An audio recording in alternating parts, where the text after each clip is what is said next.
Esse é o canal do Saião e você é convidado desde o começo a uma boa reflexão. E hoje o assunto vai ser Reforma Protestante, erros e acertos. Eu posso tentar me lembrar do início disso tudo quando a gente lembra da tradução da Bíblia de Lutero, de Bibel. E eu vou até abrir aqui para ver o que nós vamos encontrar no texto bíblico de João, capítulo 1, onde lemos Im Anfang war das Wort, und das Wort war bei Gott, und Gott war das Wort. No princípio era o verbo estava com Deus e o verbo era Deus. A tradução da Bíblia de Lutero foi um grande marco na história da Reforma. Mas como é que isso de fato aconteceu? Por que esse grande estudioso agostiniano, que era professor de Bíblia, teve que se esconder no castelo de Wartburg e ali, desde dezembro de 1521 até março de 1522, traduziu o Novo Testamento diretamente do grego para o alemão, marcando a história não só da Reforma, mas da tradução da Bíblia. Então a primeira coisa que chama atenção para muita gente é como é que nós devemos entender a Reforma. A primeira ideia, que é absolutamente equivocada, é que a Reforma é apenas uma questão de briga religiosa que aconteceu na Europa por uma rebelião contra o catolicismo. Na verdade, a questão é muito mais profunda do que essa. O que nós descobrimos é que não houve uma reforma, mas várias reformas. Porque o ambiente medieval de influência tomista, escolástica, a partir das ideias de Tomás de Aquino, já, vamos assim dizer, não respondia a muita coisa que estava sendo apresentada. Havia uma busca de novos horizontes. Por isso a gente vai ver o surgimento do Renascimento italiano, a gente vai ver o surgimento do racionalismo como escola filosófica e também do empirismo, ou seja, na Itália, na Inglaterra, na França e na Alemanha, todo mundo está levantando novos horizontes porque não tinham respostas para diversas demandas. E a próxima coisa importante é que não houve uma reforma, mas várias reformas. A coisa começa lá atrás, no século XIII, do 12 para o 13, com Pedro Valdo do norte da Itália. Nós vamos ter Jerônimo Savonarola em Florença, aí em torno do século XV, começo do século XV. Nós vamos ter Jan Hus na Boêmia, em Praga, hoje República Tcheca, que acaba morrendo em 1415. Nós vamos ter na Inglaterra John Wycliffe, William Tyndale, gente indo na direção de respostas para demandas que envolviam a fé.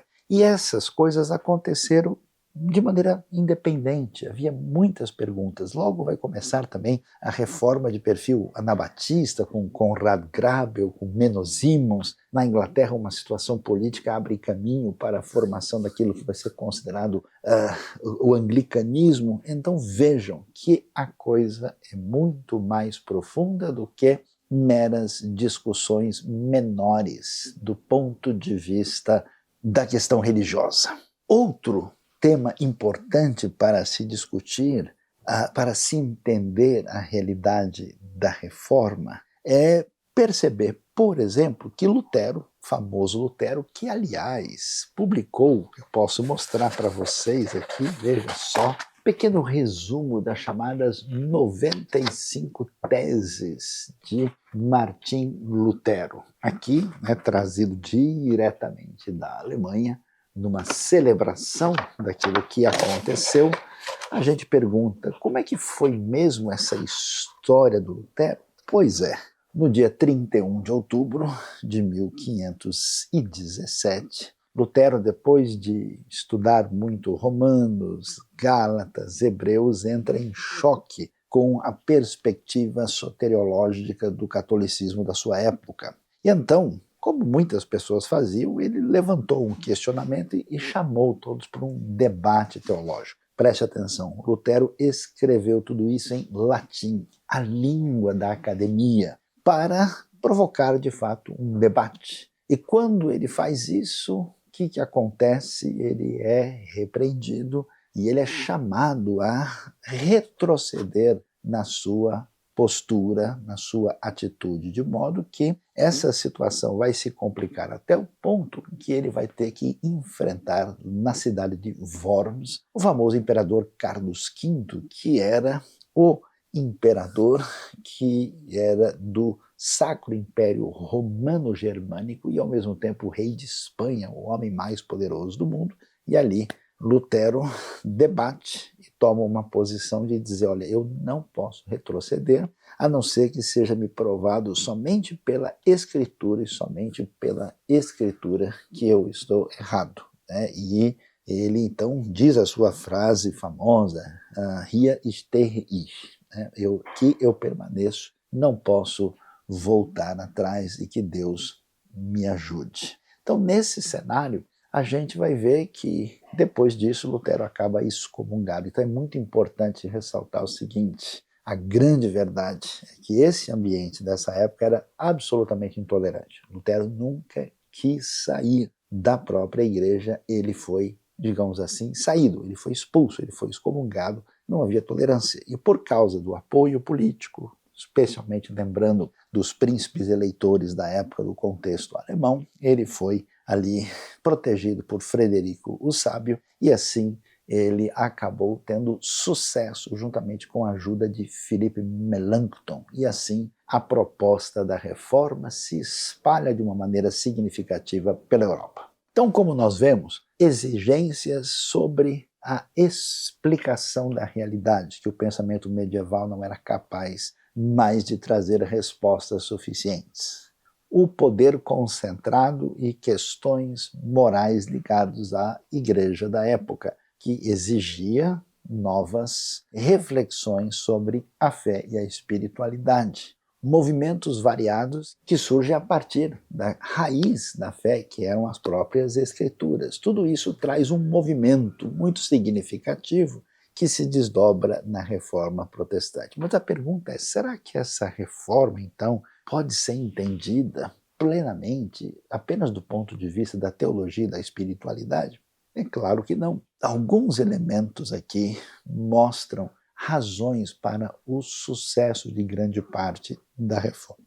Um deles, claro, é aquilo que a gente vê, que em vários lugares do contexto europeu, muito recurso era arrecadado para favorecer aquilo que envolvia o centro da fé religiosa em Roma. Então, se aqueles lugares mais distantes se tornassem independentes, isso seria economicamente favorável. Além disso, uma descoberta extraordinária mudou o cenário e fez toda a diferença no final da Idade Média. O que foi que aconteceu? Foi a invenção da prensa por Johannes Gutenberg na cidade de Mainz, na Alemanha. A antiga Mogúncia Latina, ela agora permitiu que nós não precisássemos ter apenas velhos manuscritos em pergaminhos, mas livros impressos. E eu trago aqui para vocês diretamente do Museu de Gutenberg, na Alemanha. Gutenberg, esta réplica de um manuscrito, que é o manuscrito da primeira Bíblia, que foi impressa em 1454. Veja aí, o manuscrito em latim, porque ainda não estava pronta a tradução de Lutero, e aqui nós podemos ver o mesmo João que nós lemos no começo, sobre aqui nós termos esse texto extraordinário. Sabe qual foi o resultado disso? Com a prensa agora, era possível imprimir livros com valores que eram 70%, 80% mais baratos do que os pergaminhos. A primeira Bíblia, por exemplo, que foi impressa por Gutenberg, foram impressos 180 exemplares. Isso quer dizer que as novas ideias começaram a se multiplicar de uma maneira muito acentuada e muito eficiente. Desse modo, seria como se a gente pensasse nos dias de hoje, os desdobramentos, por exemplo, da comunicação via internet. Naquele tempo, a prensa teve um significado semelhante, por isso, logo, as ideias da reforma e das reformas, tanto de Lutero como de Calvino, como aquilo que acontece também na Inglaterra, se espalha por toda parte e nós temos um grande movimento cultural e espiritual. E aí, Sayão, falando francamente a verdade, a reforma foi realmente uma coisa boa? De modo geral, eu digo que sim. Primeiro porque ela foi um convite à liberdade. Ela semeou um caminho de maior democracia. Você vai ver, por exemplo, que países que tiveram uma herança reformada significativa tiveram desdobramentos democráticos muito definidos. E também essa liberdade favoreceu um progresso, um conhecimento. Muita gente, por exemplo, hoje diz assim, os países são ricos porque eles praticaram colonialismo, né? E é curioso que você vê vários países muito colonialistas que, na verdade, não têm economia boa, e você vê países que não tiveram esse perfil, como Suíça, ou Noruega, ou Dinamarca, e esses países apresentam uma base da influência da reforma e nunca tiveram nenhuma condição de fazer o que Portugal e Espanha, por exemplo, fizeram como grandes potências coloniais. E por isso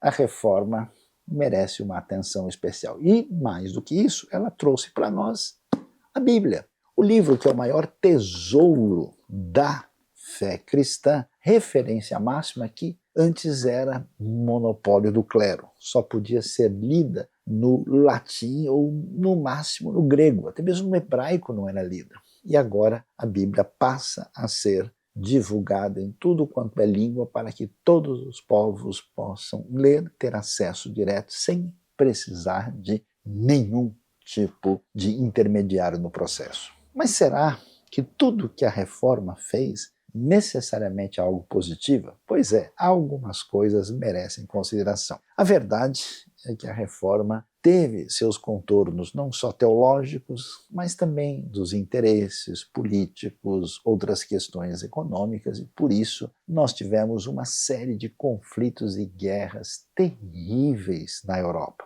De um lado, exércitos apoiando o protestantismo, do outro lado, exércitos apoiando católicos, conflitos, guerras, a famosa Guerra dos 30 Anos, que vai de 1618 a 1648, é uma tristeza. Ela é finalizada em 1648 com a Paz de Westfália, mas deixa um rastro de muita destruição. Os conflitos são tantos que até nós vamos ter protestantes perseguindo e até matando outros protestantes. Há uma série de desdobramentos complicados. O excesso de liberdade, a incapacidade de lidar com o exercício importante de sola escritura, a necessidade de entender o texto bíblico, abriu o caminho para uma série de posturas exageradas, equilibradas, radicais, extremistas, que também prejudicaram e muito a caminhada da cristandade. Por isso, a nossa atitude sobre